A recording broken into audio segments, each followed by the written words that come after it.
The park was old and quiet, tucked between rows of crowded buildings and noisy streets, as if it belonged to another world entirely. Tall rain trees stretched their branches across the sky, their leaves whispering softly whenever the wind passed through them. The swings near the entrance creaked gently, and the faded slides carried scratches from years of children's laughter. Near the far corner stood a broken wooden bench, one side tilted slightly into the ground, surrounded by wild grass and fallen leaves. Most people never noticed that lonely corner of the park, because it looked forgotten and dull. But beneath that bench, hidden from the busy world, the tiny puppy curled himself into a trembling ball of fur. The scent of wet mud, fresh grass, and old flowers filled the air around him. Every passing footstep made him shrink deeper into the shadows, while distant sounds of children playing echoed across the park. Though the park was filled with life, that small corner felt cold and lonely, until Meera arrived and turned it into the place where a beautiful friendship began. The first time she saw him, he was hiding under a broken bench in the corner of the park. The puppy was so small he looked like a trembling bundle of fur, his eyes too big for his tiny face. The world had not been kind to him yet. Every loud sound made him flinch. Every passing footstep made him curl tighter into himself, as if he wished he could disappear. Most people walked past, but not Meera. Meera was 6 years old, with messy pigtails, scraped knees, and a habit of talking to absolutely everything: flowers, butterflies, ants, clouds, even her own shadow. That afternoon, she had come to the park holding half a biscuit in one hand and humming a song she had made up herself. She stopped when she heard a soft whimper. "Hello?" she whispered, crouching near the bench. Two frightened eyes stared back at her. Meera tilted her head seriously. "Are you a baby wolf?" The puppy didn't move. She slowly sat on the dusty ground, leaving space between them. "It's okay. I'm not scary. I only shout when Amma makes bottle gourd." For a moment, there was silence. Then Meera gently slid the biscuit toward him. The puppy sniffed the air. Hunger fought against fear. After a long hesitation, he crawled forward, grabbed the biscuit, and hurried back into the shadows. Meera's eyes sparkled with delight. "You're fast!" That was the beginning. The next day, Meera returned. And the next. Every afternoon after school, she came running into the park carrying something small, a piece of bread, a little bowl of milk, leftover rice, or sometimes just stories. "You need a name," she announced one evening while watching him nibble carefully. You look like a Chintu." "Yes, definitely Chintu." The puppy blinked. "Hi, Chintu," she said proudly. For the first time, his tail moved slightly. Soon, feeding Chintu became part of Meera's life. Before leaving for school, she would ask her mother, "Amma, can I take one extra roti?" "Why?" "For important work." Her mother narrowed her eyes suspiciously. This important work better not have 4 legs. Meera grinned and ran away before she could answer. At school, she talked endlessly about him. "My dog chased a butterfly today." "You have a dog?" her friend Ria asked. "Well, not exactly my dog," Meera admitted. "But maybe I'm his human." Her classmates laughed, but Meera didn't mind. Days turned into weeks. Chintu stopped hiding under the bench. Instead, he began waiting for her. Every afternoon, he sat near the pathway, ears alert, eyes searching for the tiny girl with bouncing pigtails. And whenever Meera appeared, his entire face lit up.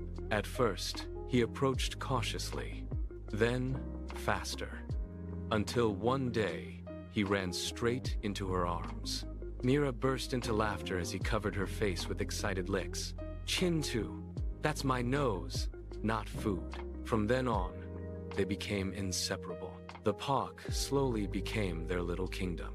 Meera would collect fallen flowers and place them on Chintu's head like crowns. "King Chintu the Brave," she declared dramatically.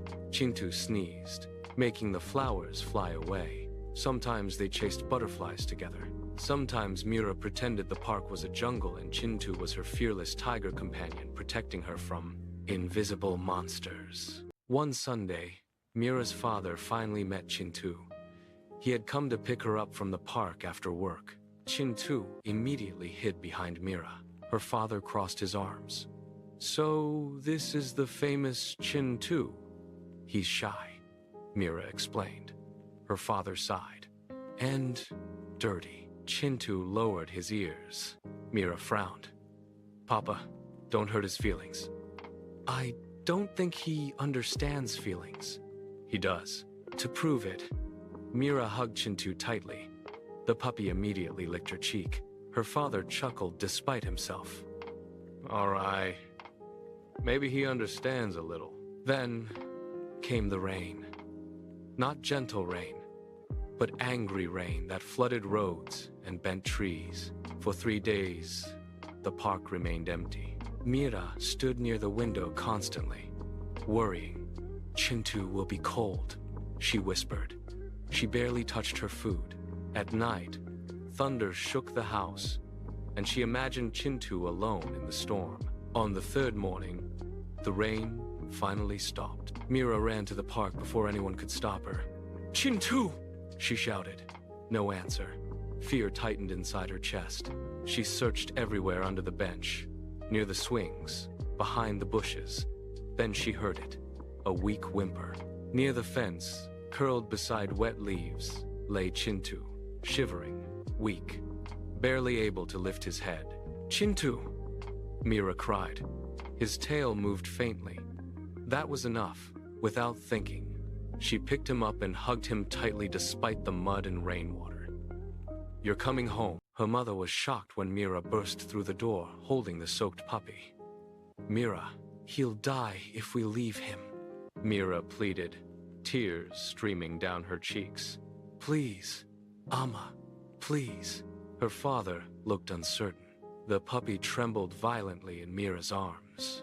Finally, her mother sighed deeply. "Bring towels." That night, Chintu slept in a cardboard box lined with old blankets. Meera sat beside him the entire time. Every few minutes, she checked if he was breathing. "Don't go anywhere," she whispered sleepily. Chintu didn't. Slowly, Chintu became part of the family. At first, only temporarily. Then, permanently. Her father built him a small wooden shelter near the balcony. Her mother complained whenever he stole socks. Yet, secretly, she cooked extra chicken pieces for him. One morning, Meera woke up, crying, after a nightmare. From that day onward, no one questioned whether he belonged. He did. Exams became stressful. But every day, Chintu waited at the door for her return. Whenever she cried after bad exam results, Chintu sat beside her silently. Whenever she laughed, he barked excitedly, as if joining the conversation.